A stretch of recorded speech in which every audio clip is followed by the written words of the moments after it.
अस्सलाम वालेकुम। उम्मीद करते हैं आप सब खैरियत से होंगे। तो जैसा कि हमने इससे पहले अल्हम्दुलिल्लाह बात की थी एक अल्लाह वहदानियत के बारे में कि हमें अपने दिमाग को यूज़ करके, दिल को यूज़ करके कैसे अल्लाह की ज़ात को पहचानना है कि इस सारे आलमीन को, इस सारे दुनिया को बनाने वाले कोई एक है जिन्होंने हमें आपको बनाया है। इससे पहले बात कर चुके हैं अल्हम्दुलिल्लाह। तो देखिए, अल्लाह ताला ने हम सब को इस दुनिया में भेज के ऐसे ही नहीं छोड़ दिया है। जिसने इतनी बड़ी दुनिया बनाई है, इतना सारा इंतज़ाम किया है, एक चेन बनाया है, हर चीज़ का एक सिस्टम बनाई है, निज़ाम हस्ती जो चल रही है, तो ये ऐसे ही नहीं छोड़ दिया है। ख़ास करके इंसान को अशरफुल मखलूक़ात कहा गया है, यानी सारे मखलूक से सबसे बढ़ के है ये इंसान है इस दुनिया में। इसको अशरफुल मखलूक़ात का लक़ब दिया गया अल्हम्दुलिल्लाह। हम सब अशरफुल मखलूक़ात होते हैं। तो हम सबको इस चीज़ का भी ख्याल रखना पड़ेगा कि इतनी बड़ी दुनिया को बना के हम सबको बस यूं ही दुनिया में छोड़ दिया, ऐसा तो नहीं हो सकता है। हमें कैसे रहना है, कैसे चलना है, इस दुनिया के बनाने वाले को जिन्होंने हमें बनाया है उनका भी कोई रूल होगा, उनका भी कोई चाहत होगी कि हम इंसान को बना रहे हैं, हम चाहते हैं कि इंसान दुनिया में जाके इस तरह का ज़िंदगी गुजारे और वापस मेरे पास आए।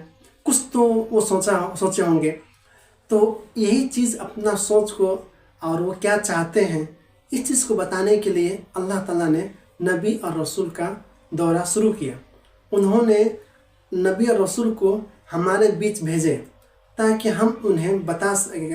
अल्लाह ताला अपनी बात बता हमारे अंदर ही जो रहते हैं इंसान, जैसे कि नबी हो गए अल्हम्दुलिल्लाह, वो हम जैसे ही इंसान होते हैं और हम अपने हम जिन्स को अच्छी तरह समझ सकते हैं कि उनको भी भूख लगता है, उनको भी नींदें आती है, उनका भी ज़िंदगी का ज़रूरियात के सामान है, हर चीज़ है।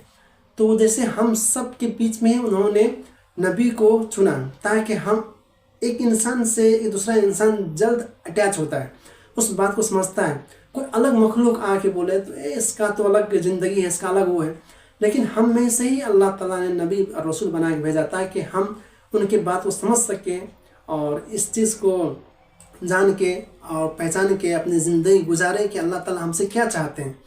तो अल्लाह ताला ने नबी का दौर अल्हम्दुलिल्लाह शुरू किया। तो ऐसे तो दुनिया में सबसे पहले आदम अलैहिस्सलाम वो भी अल्लाह के नबी थे, नबी बना के भेजे गए थे।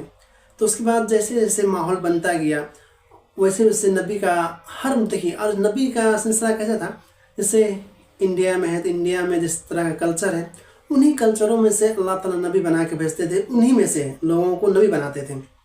नेपाल में अपने लोग अल्हम्दुलिल्लाह, नेपाल में उन्हीं कल्चर में नबी बना के भेजते थे, अपना एक मैसेंजर बना के भेजते थे जो हमें अल्लाह की अहकाम को बताते थे कि हमें इस दुनिया में भेजने का, इतनी बड़ी दुनिया बनाने का मकसद ये है, ये समझाना होता था। तो इसी तरह दौर चलता गया। कम व बेश 1,24,000 नबी अल्हम्दुलिल्लाह इस दुनिया में आए। इससे ज़्यादा भी हो सकते, कम भी हो सकते, लेकिन एक तादाद जो गिना गया है 1,24,000 नबी। तो ये कितने सारे नबी अल्हम्दुलिल्लाह हर किले में, हर खित्ते में, हर कस्बा में, जैसे कि अभी तो में जैसे कि हर ज़िले में, हर स्टेट में, हर कंट्री में अलग अलग नबी अल्लाह ताला ने भेजा था कि उस तरीके जिस कल्चर में हम जी रहे हैं उस कल्चर को किस तरह जीना है, किस तरह मुनासिब है। जैसे किसी गरीब पे हाथ उठाना, किसी मजबूर पे हाथ उठाना, जुल्म करना है ना, किसी कमज़ोर को मारना, किसी का माल खा लेना, किसी का ज़मीन हड़प लेना है ना, किसी को कत्ल कर देना, किसी को जो भी चीज़ें खराबियां हैं, इस खराबी से क्या हमें नुकसान होगा इस दुनिया में भी, इस आखिरत में भी, और इससे जिन्होंने इस दुनिया को बनाया, जिन्होंने इंसान को बनाया, उन इस चीज़ से, इस बुराइयों से उन्हें क्या तकलीफ़ होती है और वो किस चीज़ से, इन सब चीज़ों से गुस्सा होते हैं। ये सब चीज़ें हमें बताया गया कि हम अपने ज़िंदगी इस तरीके से जिएंगे तो जिन्होंने हमें बनाया है और मरने के बाद हमें उनसे अपना चेहरा दिखाना, उनके सामने हाजिर होना है ना, हिसाब देना है कि हमने क्या किया, क्या नहीं किया।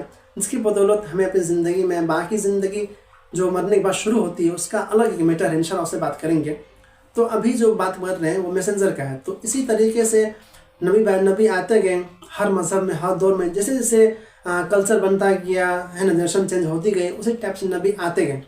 तो इसी तरह करते गए इब्राहिम अलैहिस्सलाम, दाऊद अलैहिस्सलाम, सुलेमान अलैहिस्सलाम है ना, ईसा अलैहिस्सलाम, न कितने सारे नबी आए, नाम नहीं गिना सकता, इतने सारे नबी अल्हम्दुलिल्लाह। और बहुत सारे नबियों का जिक्र किया गया कुरान शरीफ में اور بہت سارے نبیوں کا ذکر آتا ہے پرانی کتابوں میں، جس سے پتہ چلتا ہے کہ اللہ تعالیٰ نے بہت سارے نبی بھیجے ہیں۔ تو یہی بتانا ہے، تو آخری میں ہمارے نبی حضرت محمد مصطفیٰ صلی اللہ علیہ وسلم کو اللہ تعالیٰ نے اس دنیا میں بھیجا، اور یہ نبوت کا آخری دور تھا، یعنی کہ نبوت کا اس کے بعد اب کوئی نبی نہیں آئے گا۔ سارے انسانیت کو، سارے انسان کو ہمارے نبی صلی اللہ علیہ وسلم کے کو اپنا نبی ماننا ہوگا، ان کے طریقے پہ چلنا ہوگا۔ یہ اس دنیا کو بنانے والے، اس پورے سرشٹی کو بنانے والے کا یہ کہنا ہے کہ میرا آخری نبی ہے، میرا لاسٹ میسنجر ہے، جو میں نے اس چیز کو بتایا ہے، اس چیز کو قیامت تک، جب تک دنیا رہے گی تب تک آپ کو اس طریقے سے چلنا ہوگا۔ اس میں میری خوشی ہے، اس میں ناراضگی ہے، اور الحمدللہ اسلام کے بارے میں تفصیل سے باتیں ہوگی، اور آپ اس چیز کو سمجھ سکتے ہیں کہ سب سے بہترین انسانیت والے، جو انسان کی سب سے بہترین چیز ہے، الحمدللہ وہ انسانیت آپ کو اسلامی مذہب میں ملے گی، کیونکہ اس انسانیت اور اسلامی مذہب دو رخ نہیں ہیں، بلکہ یہ انسانیت والی مذہب ہے، انسانیت کے لیے بنائی گئی مذہب ہے۔ اس چیز کو انسانیت سے ہٹا ہی نہیں سکتے۔ آپ کی زندگی میں جس ٹائپ کا پریشانی ہے، جو بھی مسئلہ ہے، اس میں آپ کو سب سے بہترین، آسان اور ایک دم سلجھا ہوا آپ کو ہر آنسر کا جواب الحمدللہ اسلام میں ملے گا۔ یہ کب پتہ چلے گا؟ جب آپ اسلام میں کے گہرائی میں جائیں گے، پوری طرح اسلام کو پڑھیں گے، لکھیں گے، جانیں گے، اس کے طرف جاننے کی کوشش کریں گے۔ میں نہیں کہتا ہے کوئی غلط ہے، کوئی صحیح ہے، میں نے کیا کہا کہ ہر دور میں، جیسے کہ عیسیٰ علیہ السلام آ گئے، ابھی کرسچن ہیں جس سے میں حوارین لگاتا ہوں، میرا مذہب، میرا خاندان انہیں سے تعلق رکھتے ہیں، حوارین لوگوں سے تعلق رکھتے ہیں۔ حوارین خاص کر کے یہ کرسچن لوگ تھے، جن وہاں سے ہمارا دادا کا پردادا کا نسل آتا ہے، ٹھیک ہے۔ لیکن ان کے بعد یہ محمد صلی اللہ علیہ وسلم آئے، وہ آخری نبی تھے۔ نبی صلی اللہ علیہ وسلم سے پہلے عیسیٰ علیہ السلام آئے تھے، ان کے بعد نبی صلی اللہ علیہ وسلم آئے۔ تو ان کے بعد کیا ہوتا تھا؟ جو نبی آئے پھر ان کا ماننا ہوتا تھا۔ اگزامپل طور پہ یوں سمجھ لے کہ ابھی جیسے کہ ہمارے نیپال میں کوئی پردھان منتری ہے، لیکن 5 سال بعد کوئی اور دوسرا پردھان منتری آتا ہے، تو اس ٹائم میں جو رول بنتا ہے، جو قانون بنتی ہے، اسے ماننا ہوتا ہے۔ لیکن کہہ دیا جائے کہ اب راجا کا وہ رہے گا، یہ قانون پختہ ہے، اس کے بعد کوئی قانون نہیں چینج کیا جائے گا، رول ہوتا ہے نا، تو ہمیں اس میں رہنا پڑتا ہے۔ یہی چیز ہے کہ ہمیں اسلام کو سمجھنا ہوگا، جاننا ہوگا کہ اللہ تعالیٰ نے کتنی پیاری مذہب بنائی ہے اس چیز کو۔ تو آج کی اتنا ہی کافی کرتے ہیں، امید کرتے ہیں کہ آپ سمجھ چکے ہوں گے کہ اللہ تعالیٰ نے انسان کو کس طرح زندگی گزارنا ہے، اس کے لیے میسنجر کا، نبی رسول کا ہے نا دور شروع کیا کہ ہم سب انسانوں تک صحیح علم پہنچ سکیں، اور ہم اپنی زندگی کو خوبصورت انسانیت والی زندگی جو گزاری جاتی ہے وہ گزاریں۔ تو آج کے اتنا ہی کافی کرتے ہیں، اور دعا کرتے ہیں کہ آپ سب یہ سن کے اچھا لگا ہوگا، اور انشاءاللہ تفصیل سے بات ہوتی رہے گی، آپ لوگوں کے پاس ویڈیو آتا رہے گا۔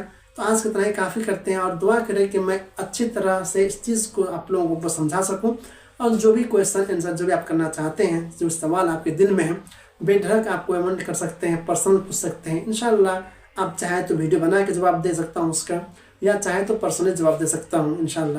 اور جواب اگر میرے پاس جسٹ جواب نہیں ہوا تو میں آپ کو تلاش کر کے کھوج کے انشاءاللہ اس چیز کو آپ کو بتاؤں گا۔ تو آج کے اتنا کافی کرتے ہیں۔ السلام علیکم، امید کرتے ہیں اچھا لگا سن کے، دعا میں یاد